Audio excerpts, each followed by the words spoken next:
Vamos a entrar de lleno a un tema sumamente importante. Hoy nos enfocamos en una intersección crítica, y la verdad muy ignorada, la salud materna y la medicina. Nos basamos en un metaanálisis nuevecito, súper exhaustivo, que saca a la luz una realidad bastante silenciosa. Imaginen esto, millones de familias en todo el mundo se topan con un punto de tensión tremendo, donde la necesidad de sanar choca de frente con el instinto de nutrir al bebé. Así que bueno, vamos a desglosar estos datos para entender exactamente qué está pasando aquí. A ver, para entender la magnitud de todo esto, pensemos en una situación sumamente común. Una madre acaba de dar a luz y resulta que necesita medicación. Puede ser por algo crónico que ya tenía, como hipertensión o VIH, o algo más a corto plazo, digamos, un dolor muy intenso después de una cesárea o incluso depresión posparto. Y claro, la gran pregunta que surge casi instantáneamente es, ¿tener que tomar estos medicamentos significa sacrificar por completo el deseo y los inmensos beneficios de amamantar? Es un dilema que sin duda genera una ansiedad tremenda, y justo esta investigación revisa cómo se está resolviendo o fracasando esta disyuntiva en el mundo real. Y vaya que el nivel de esta investigación es masivo. Los científicos aplicaron un filtro súper estricto. O sea, empezaron con cientos y cientos de registros de bases de datos de todo el mundo y fueron descartando cuidadosamente todo lo que no cumpliera con los estándares más altos. Al final de este embudo tan riguroso, se quedaron con 29 estudios definitivos.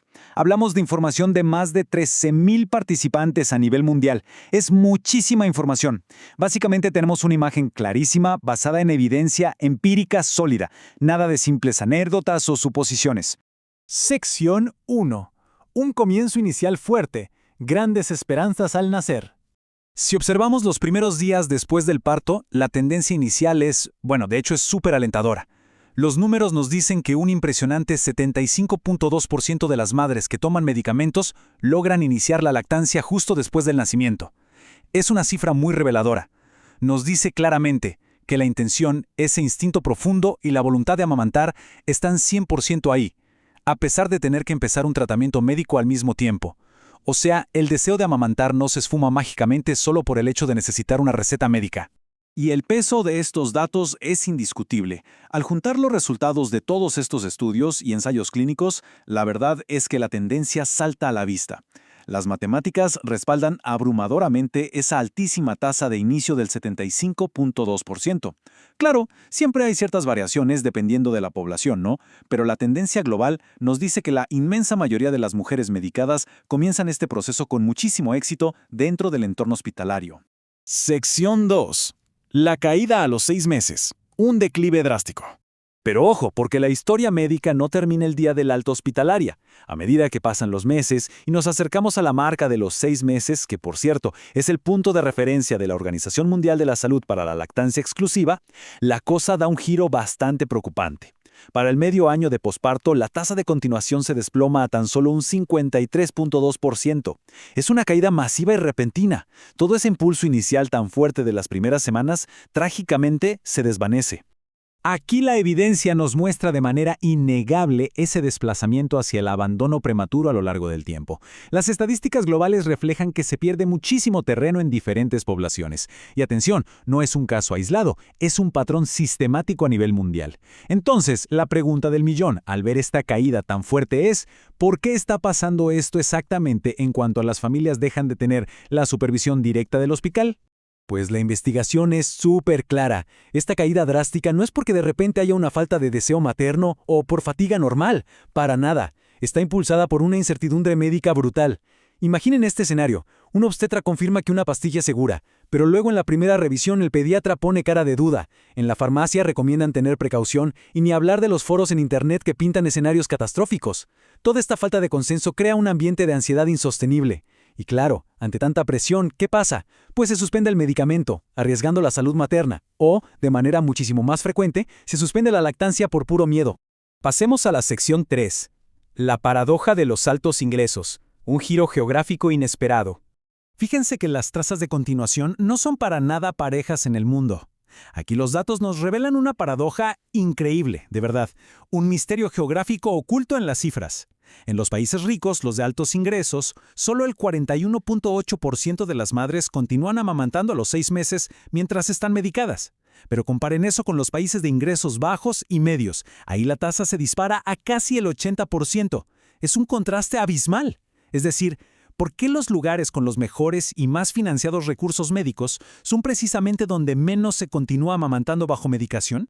Bueno, el análisis nos muestra que las barreras estructurales terminan anulando las intenciones médicas en los países ricos. Es una ironía tremenda que la misma riqueza e industrialización crean un entorno que lo hace más difícil. Pensemos en licencias de maternidad extremadamente cortas, el regreso inmediato al trabajo sin un lugar designado para extraerse la leche y lo facilísimo que es conseguir fórmula comercial.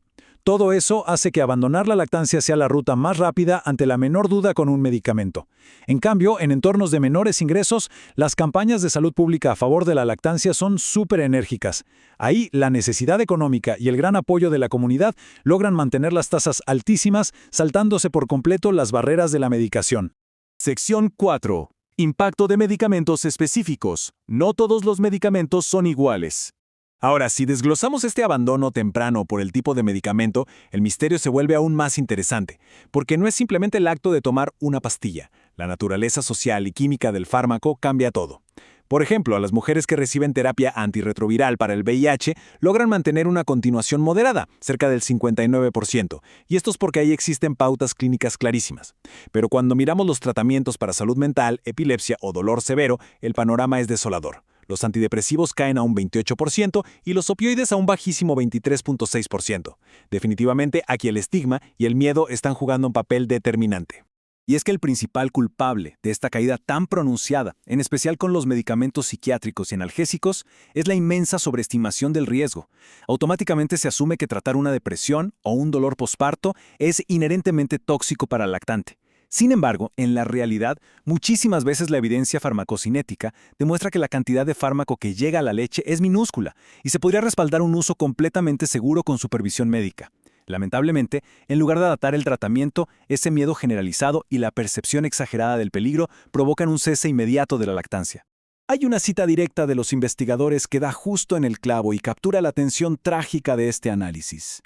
Afirma que muchas madres sobreestiman los riesgos de medicamentos de uso común. Y claro, el problema de fondo es el enorme vacío de información. Las grandes bases de datos médicas rara vez incluyen ensayos clínicos con mujeres embarazadas o lactantes por temas legales y éticos, lo que nos deja sin respuestas definitivas. Como no hay datos que digan esto es 100% seguro, tanto los médicos como las pacientes terminan tomando decisiones a ciegas.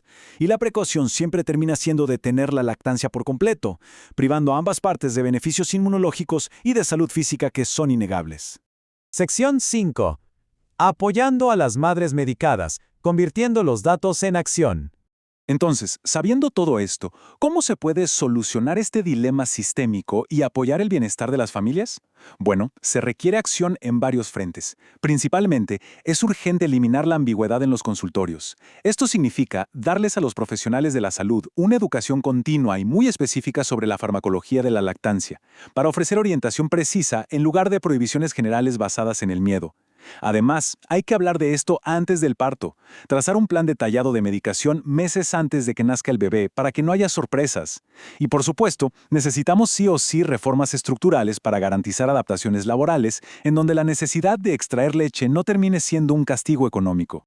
Y esto nos deja con una reflexión vital sobre la responsabilidad estructural.